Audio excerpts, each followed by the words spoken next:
More new faces are showing up at the soup kitchen in the southern Cypriot city of Limassol. Entire families asking the Orthodox Church for a free meal. The church is warning that some radical new changes are afoot. Cyprus needs a bailout. The communist-ruled EU member is cash-strapped. Unemployment is on the rise and the economic outlook is gloomy.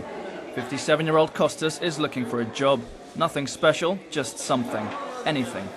But instead of blaming the lack of competitiveness of the Cypriot economy, banks for their investment choices, or even the politicians for not having reformed the island's economy in time, he blames the EU's free labour market. In Cyprus there is a big problem now. It's getting worse because more people come here to eat. They don't have food. 300 people and families. And there are no jobs in Cyprus because the Europeans came from Romania, Bulgaria, all over the place, and they take the jobs of the Cypriots. But the problem also lies elsewhere. Cyprus suffers from its close links to crisis-shaken Greece. Just nearby the church's soup kitchen, Cypriots and tourists mingle happily on the Limassol beach. During the last few decades, the southern part of the still-divided island got used to stunning growth rates and huge cash inflows from abroad. But the Greek nightmare throws a frightening shadow over the Cypriot paradise. For more than a year now, Cyprus has been cut off from international capital markets. Double-digit interest rates make it impossible for Cyprus to finance its current budget deficit through market-condition loans. The party is over, the Orthodox Church reminds us, and a new reality is beginning to bite. When the church started the food program in Limassol in 2003, just a few elderly people showed up. Since then, the number of hungry mouths has multiplied. We have a lot of families coming here, and the last 2 years we have a lot of more families coming and asking for getting some food because it's a free service. And the reason is because one or two of the parents usually they lose their jobs. We have children, but they can't afford to buy a sandwich or a juice in the school. Cyprus may need a bailout that is more than half the size of its €17 billion economy. The employment agency in Nicosia is crowded. The jobless rate just climbed over 10%. Compared to Greece, it's low. But for Cyprus, that's extraordinarily high. For the last 2 years, 28-year-old highly qualified Andreas has been unemployed. Now he wants to leave. If I would be lucky, I will find a job in the rest of Europe, maybe in Germany, in France, maybe. Or I'm looking for a job in Australia or Canada, but they want a visa for these countries, and it's not the easiest thing to take a visa now. In Europe, youth unemployment is highest in Greece at 53%. Cyprus lies at 29%, while Germany enjoys Europe's lowest youth unemployment rate with just 8%. The EU average is 22%. 27-year-old Jana studied graphic design and downscaled her career hopes, but couldn't even land a secretarial job. Her mother has been unemployed for 2 years, and her father, who worked in the construction sector, is job hunting too.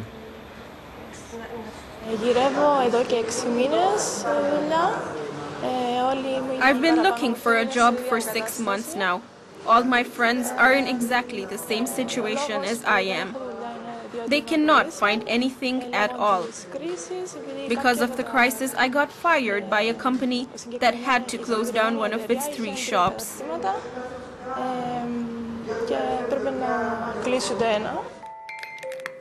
Cypriot Banks' balance sheets are suffering under the weight of bad Greek debt. An estimated €23 billion were channeled from Cyprus to Greece, hence the need for urgent recapitalisation. Cyprus's 3 biggest banks are exposed to the tune of 42%, 17% and 34% respectively, with regard to Hellenic debt. When investors agreed last year to what is called a Greek haircut, it wasn't just hair they lost. This is especially true for the Cypriot banks that bought up Greek junk bonds. They lost 3/4 of their value due to that haircut agreement. Andreas Lazaridis has been cutting Alex Apostolidis' hair since his childhood. Today, Apostolidis lectures in economics and knows all about financial scissors and crisis management. Is there a possible solution? What's going to happen? Will we do better or worse, or what? There's definitely been a failure of economic planning. We made decisions expecting a recovery, while it was clear that no European recovery was in the works. But my worry is that with elections in 2013, I hope that there is a cross-party agreement to the reforms, because that will definitely help keep tensions low. When downgrading Cyprus's ranking to junk, rating agencies pointed out not just the bad banks, but the government's fiscal slippage. Getting an appointment with the governor of the Central Bank of Cyprus is difficult these days.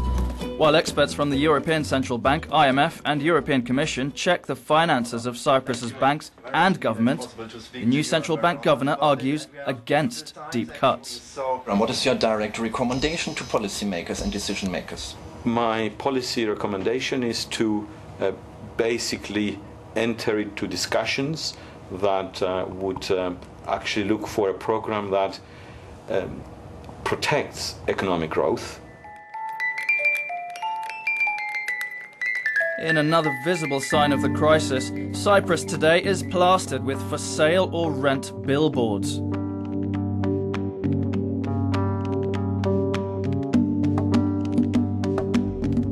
Simeon Matsis spent his career in both spheres, public and private. He has deep inside knowledge of Cyprus's financial sector, government and public administration. What can be done to bring Cyprus back on track? They have to reduce the number of civil servants. They have to reduce the level of remuneration. They should take care of the health sector and control the cost of health, and also deal with the pension scheme, because that's one a very important area where the government has not taken adequate measures.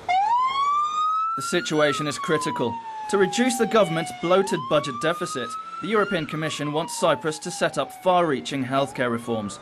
Over 2,000 work at the new public general hospital of Nicosia, including 170 doctors.